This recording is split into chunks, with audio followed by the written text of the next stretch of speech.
everyone, and welcome to Widnes Rugby Chat episode 25 with me, James Gordon. Another episode slightly delayed this week due to the sponsors event that was held at the club on Wednesday evening, which I attended and wanted to give a bit of insight to. Before I get into that, thanks as always to sponsors Musical All Sorts, PD Law, Arnold, Gorse Financial Management and Deal Jewellery. I didn't go to Summer Bash, unfortunately. I was in Barcelona for the Wigan game, so it'd be remiss of me to comment on that, really. Obviously a disappointing result, but hey-ho.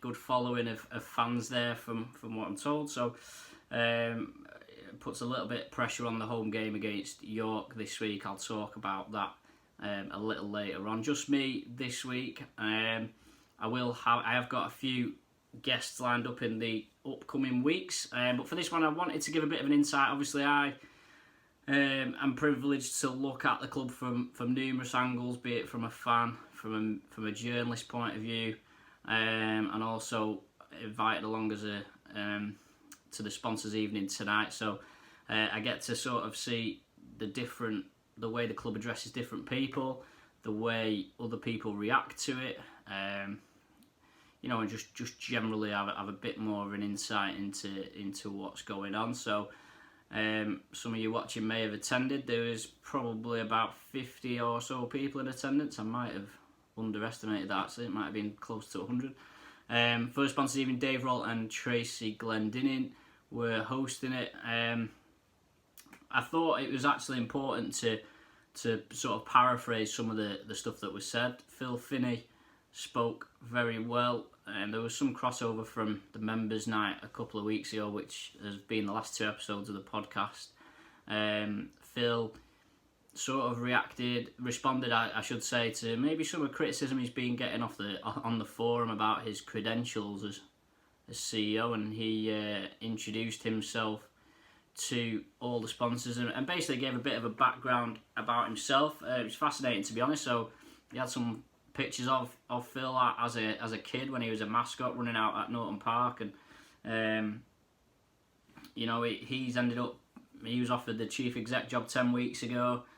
And he acknowledged if you'd have said to him 12 months ago that he'd have been the CEO, then he never would have thought it. But he emphasised how privileged he feels for the job, how much Widnes means to him. He's Widnes through and through. His dad was a diehard fan. He's obviously been the head of youth for 10 years. Prior to that, he was a PE teacher and a lecturer. He was as open as you would want him to be. Ultimately, he's a fan first. He remembers the championship wins, the World Club Challenge wins. He's more fortunate than I think I'm 7 or 8 years younger than Phil, but he's at least experienced a lot of good times that unfortunately haven't happened in my lifetime.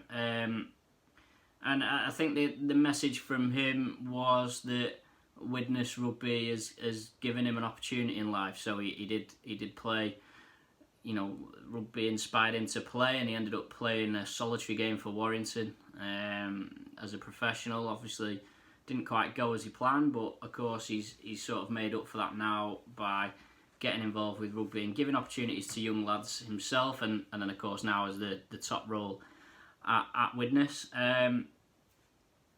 So yeah, it was interesting for Phil. I know from speaking to him that he's obviously really keen to be as open and honest and upfront with people as possible. He mentioned meeting Michael Carter at Wakefield a couple of weeks ago, and that's certainly an ethos that Michael Carter gets certainly puts across. I know I've spoken to him on quite a few occasions about the progress he's made at Wakefield. Wakefield have no right really to be where they are, but the way that he runs the club helps them forward. I don't know if anyone was at Wakefield, but there was an incident where a fan was going to be ejected, and Michael Carter actually stepped in and fair play to him for what he did there. I know he bought a few fans a few drinks as well that night, and that's what it's all about. It's all about people. Sports a business, we get that, but the whole reason we like rugby and we want rugby, it's our people, it's our community, and people want to go to enjoy themselves. They don't want to be they don't want to be milked for money. They don't want to be treated like customers, shall we say, which may have been a fault of the previous regime and certainly other clubs as well. So some of the things Phil give a little bit of insight into how he sort of ended up becoming the face of the business. So he was in the meetings with the consortium that had the failed takeover when one or two of them got cold feet and pulled out the investment. He was the person that had to tell the staff and the players that the consortium and planned investment had pulled through, that had fallen through.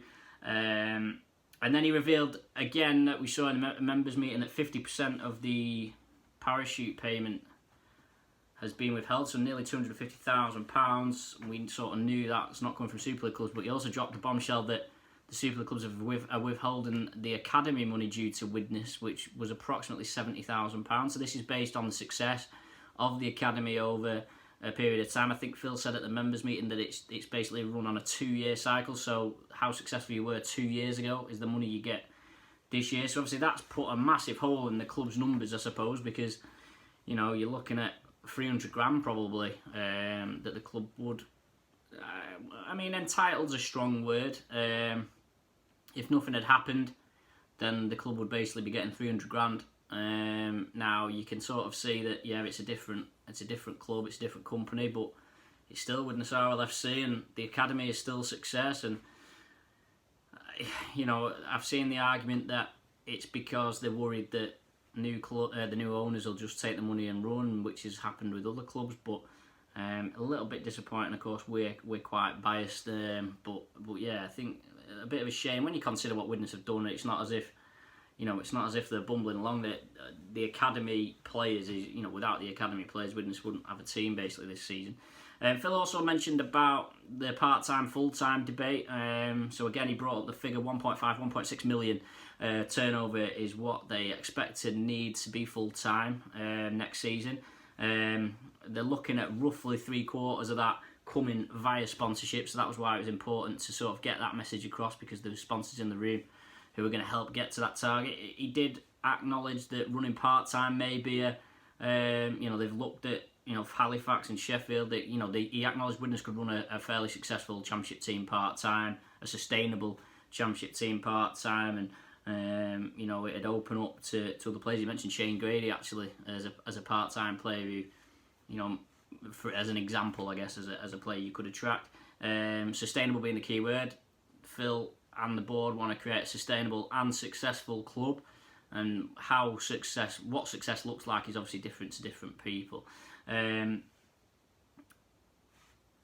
About promotion and Super League, of course, everyone wants to get back to Super League at some point. They've looked at Leigh, Hull, Cardiff and London, who were the last 3 teams to get promoted to Super Leagues. They were all full time. They all finished in the top 2. 2 of them didn't have an academy. They were all spending more than £1 million on players. Phil Finney said he didn't feel like Widnes had to do that to get there, but that's the reality of the environment that it's going to take to get the club up to Super League. So, as always, nice little bit of insight from Phil Finney as to what the workings of the club are. Then Jack Owens, Danny Craven and the Chapel Owls were there. I'm increasingly impressed by Jack Owens, to be fair. He's been through every single step of Phil Finney's system and come through to the first team. He left, for whatever reason. Maybe, I wouldn't say it was a case of the grass wasn't greener on the other side, but I think maybe he's realised how much Widnes meant to him and how happy he is to be back. It sounds like he wants to stay at Widnes for the rest of his career, and that was echoed by both Danny Craven and the Chapel Owl twins as well. Danny Craven, actually, a really interesting story about how he was let go at St Helens when he was 16 and probably would have given rugby up if it wasn't for Phil, and obviously became Phil's first signing in the academy, and then the first product of Phil's reign at the academy to make it through to the first team, and actually a sponsor signed up, having heard Danny's story at the end of the night as well. So Chapel Owls as well was spotted by Anthony Sullivan, which I didn't know. So Anthony Sullivan, the former St Helens player who was working for the club at the time, he spotted the Chapel Owls playing for West Bank Bears in Division 4. And they got up and spoke really well, really enthusiastic. They acknowledged they got no talent, but they work hard, is how they say. They say they could never repay what the club has done for them and how the club believed in them, and they couldn't imagine playing for anyone else. So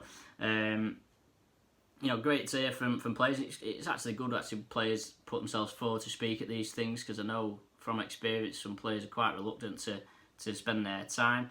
I think Dave Roll said it best. You know, they want the club to be the best of what we can be. Widnes Rugby needs to be at the heart of the town. It needs to be at the heart of the community. Basically saying we're going on a journey and we can't do it without the support of not only sponsors but of course fans as well. Tracy Glendinning, who's one of the directors, explained how she got involved with the club. She basically got a call of Pat Kluski, had a few meetings, and then she decided to, after a few days, invest, not from a business point of view but from her heart. She said the people and the rallying around and the fundraising really made her realise that it was worth investing, and again she mentioned being transparent as possible as well. I think Tracy's heading up the commercial side of things at the club. The board have all taken on separate responsibilities, and commercial is her area. Chris Price, who's the chairman, he got up for a little while as well. His responsibility is retail. So those who don't know, Chris Price, is from Landscape World. He's been a sponsor of the club since 1996 in a couple of different companies. He says the business is improving. You know, they're working with X-Blades to improve the range, improve the retail. You know, it's one of the key. He mentioned 4 key revenue streams. One of them is retail. They're in discussions with X-Blades about the range for next season, and also Chris said that they want to get a shop back at the stadium. So currently there's a shop in the market which he says they want to retain as well, but the priority at the moment is getting a shop back at the stadium, and they're in discussions with the council about that as well. Points were made about the directors involved there now understand the club, and they understand what the club should feel like as well. So, you know, really positive. And I came away, I've got one of these sponsorship brochures here which basically outlines all the different packages that the club have got available for next season. The first team player kit sponsorship, so front of the shirt, back of the shirt, shorts, socks, you name it. The various other teams in the club, the academy, the learning disability team, the women's team, the training kit partnerships, player sponsorship, match day sponsorship, some other fan engagement stuff, and digital sponsorship, stadium advertising, all in there in a booklet which is now available. There's loads of these available, so if you want one, do leave a comment or contact the club. I'm sure they'll send you one out. And yeah, so that's important for the club to build that range of sponsors. I must admit, I had a great chat with Dave Roll and Sam White and John Hughes actually after, which you know, was nice to hear them speaking about the club and some memories and stuff like that. So I'm going to get them on the podcast in the next few weeks. So that's that from this event. I want to move on to some other talking points, and I'll have to start with Anthony Gelling. So the Sun, I think it was when I was in Barcelona, the Sun reporter Gary Carter released in the Sun as part of the preview for the new camp game that Anthony Gelling is set to sign for Warrington for 2020. Steve Price seems very confident that Gelling's going to be a Warrington player next season. Widnes don't appear to. Well, if they do know, they did a good job of not telling me, but Widnes aren't aware of anything that's going on. He's on contract for next season, so if he does go to Warrington, then Widnes will get a fee for him. So that's quite important. I must stress that my opinion on this isn't influenced or hasn't been as a result of getting any information from anyone, but my personal opinion is I think if Widnes could get to a point where they get a fee for him now, and that helps Widnes get through the rest of the season, and he stays and then goes at the end of the season, I think that's probably the best deal that Widnes could get. You know, he's not played many games, which is a worry. Well, not so much a worry, but obviously it's a big amount of money, and he's not been playing. I still believe he's a good few weeks off as well, returning. So you know, Widnes got a pretty hectic schedule coming up. It doesn't look like Gelling's going to be available for that, unfortunately. So interesting one. Obviously not signed and sealed. Hopefully, whatever happens, if Gelling's here next season, great. If he's not, hopefully Widnes can get a little bit of a fee out of Warrington. There's a few murmurs going around about a possible dual reg partnership, so that may of course be useful for Widnes to just get a few bodies. I think we've all noticed that the club needs bodies. I think it'd be nice to get, you know, it'd just be nice to get a few extra bodies in the available to the squad. I mean, if you link with Warrington, you could even get Ben Westwood for a couple of games. That'd be ideal, I think, for what Widnes need at the moment. Some other news, the Widnes' Learning Disability Super League team is playing at Magic Weekend this week at Anfield Saturday. They're going to be playing St Helens, and that is going to be at half-time of the Warrington-Wigan match at Anfield. I think that's the last match on Saturday, 7 p.m. kickoff, I think, the Warrington-Wigan match, so it'll be at half-time of that one.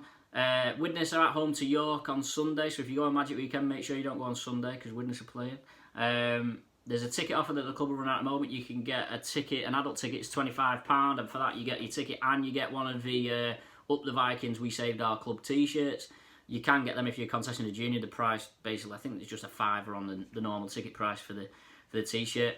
If you've not seen it, the Sheffield game that was postponed earlier in the season due to the administration, that is going to be played on Friday the 31st of May at home.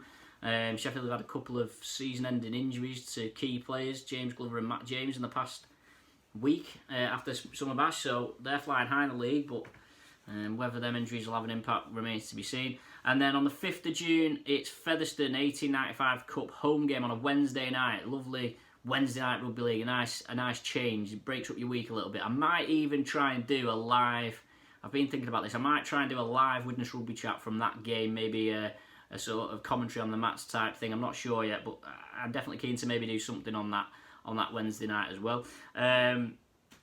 That's just about it. I'm just trying to think what else. The new, if you've not heard already, there's going to be a new Widnes Vikings fanzine launching, hopefully out at the start of June as well. So I'm contributing to that, as are many other people. So hopefully that'll fill the void left by. Of course, there's no programme this year, so the fanzine is going to be due to come out every month, start of each month. So hopefully something for fans to get their teeth into, but also all proceeds go into the club as well. So and a nice way of fundraising for the club.